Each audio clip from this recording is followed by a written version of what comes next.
Welcome to the New School of Marketing podcast, the place for smart, simple strategies that will amplify your business results.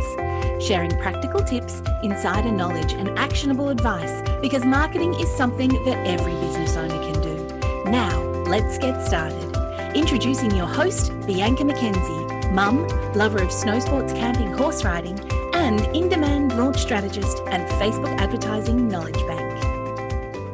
Hey everyone, welcome to the New School of Marketing podcast. I hope you're all well. So when I create podcast content, I really want to make sure that I'm helping you, my listeners.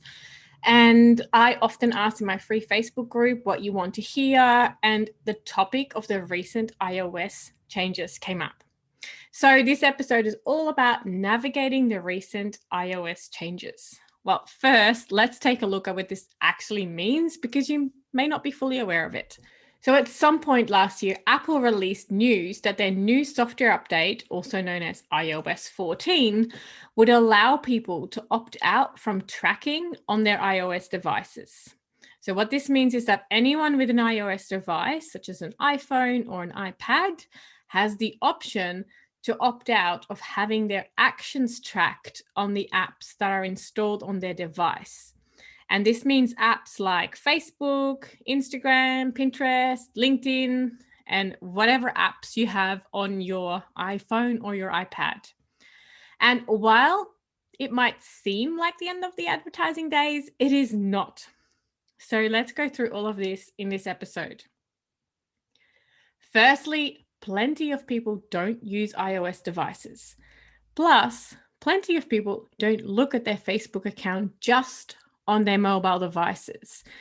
So this update does not exclude people on desktop devices. And of course, if you're on Android, it's not right there at the moment. I don't know what the whole Android world is going to do. Also, it means that people's privacy is better protected, and us marketers will have to just be doing a better job at creating content and advertising content that is really focused on the absolute ideal client. And our marketing foundations are more important than ever. We have to make sure that what we do at a foundational level is solid. Plus, we have to remember that we can't rely on just one marketing tactic. And as much as it pains me to say this as an ads manager, Facebook and Instagram ads are not the be-all and end-all. Our organic attraction and engagement methods need to be working first. So how do we navigate these changes? Well, firstly, like I said, your foundations need to be solid.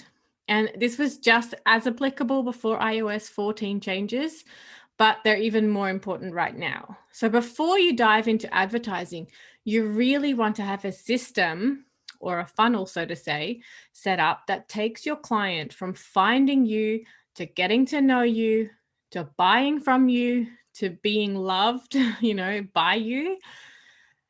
And it is my personal preference to have all of this working organically before spending money on advertising. So it's not to say that advertising won't work, because it can. But if it isn't, if you haven't already tested it and proven it, it becomes a marketing research exercise. So you can use ads for that.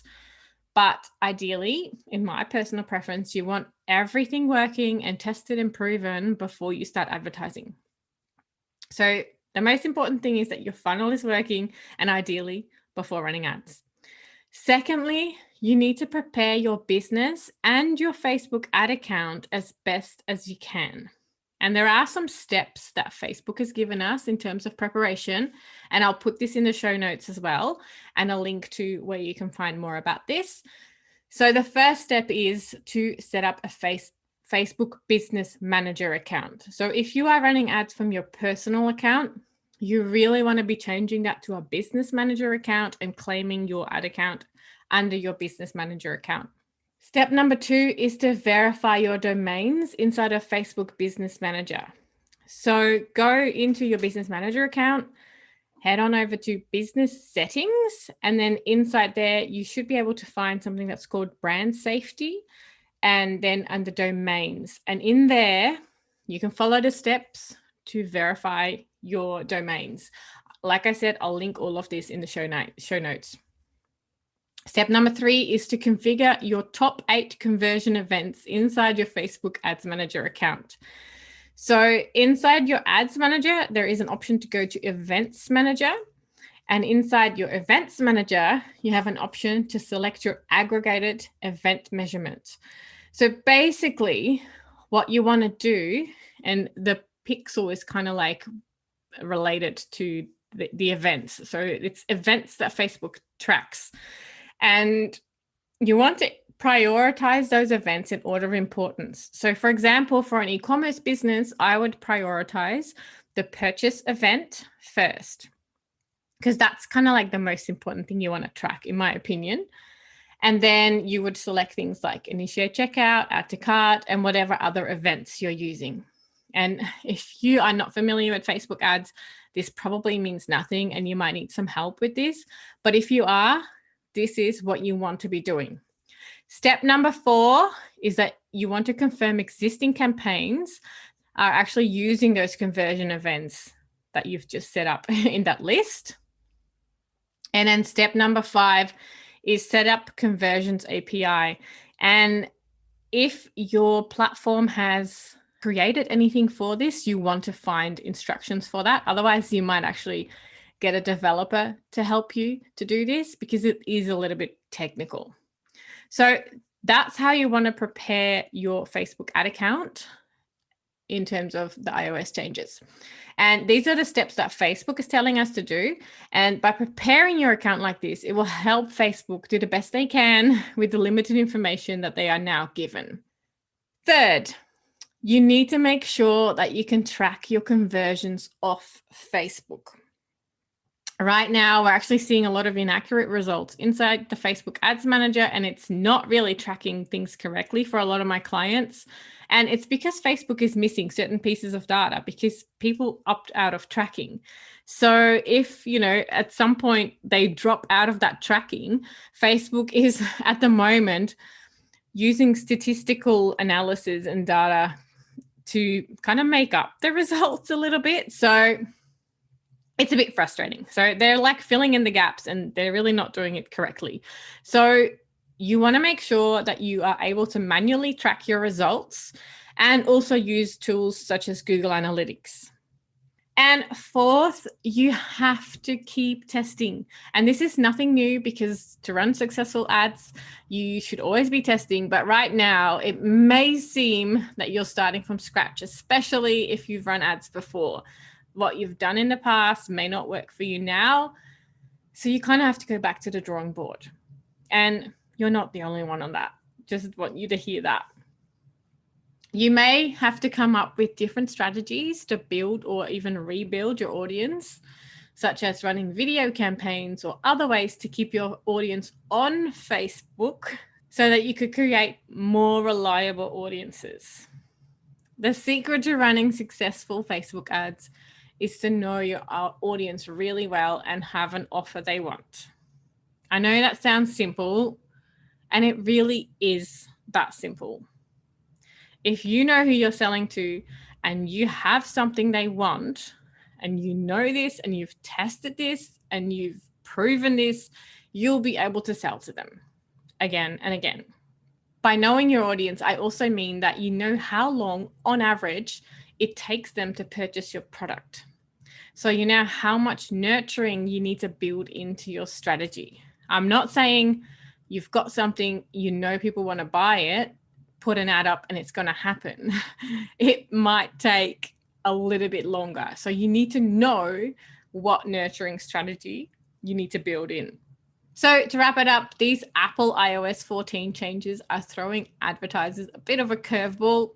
But at the same time, it's actually a good thing, I think, because the industry is getting a bit of a refresh. It's kind of like weeding out all the sort of dodgy things.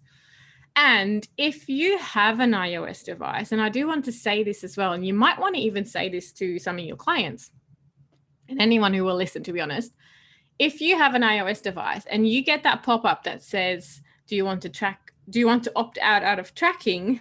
And you click yes, it doesn't mean that you're not getting served ads.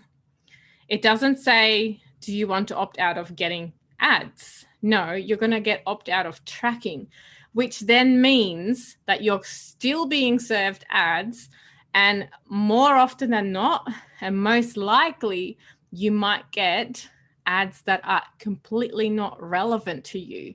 So what I have done on my iPhone, I have opted into tracking. One, because I'm an advertiser and I, want to know what's going on around me.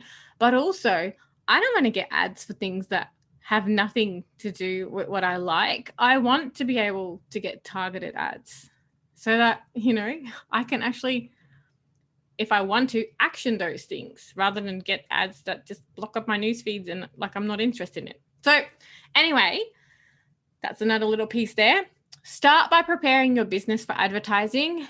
Make sure that your offers sell without ads, and then create a strategy that leads your audience on a journey from getting to know you to buying from you. Thank you so much for joining me on this episode of the New School of Marketing podcast. I hope it was helpful, and I can't wait to share more marketing tips with you next week. If you're ready to take your business to the next level with Facebook and Instagram advertising, make sure you visit newschoolofmarketing.com to download practical free resources, plus subscribe to the podcast and never miss an episode. I can't wait to go on this journey with you. Until next time, take care and market your business every day.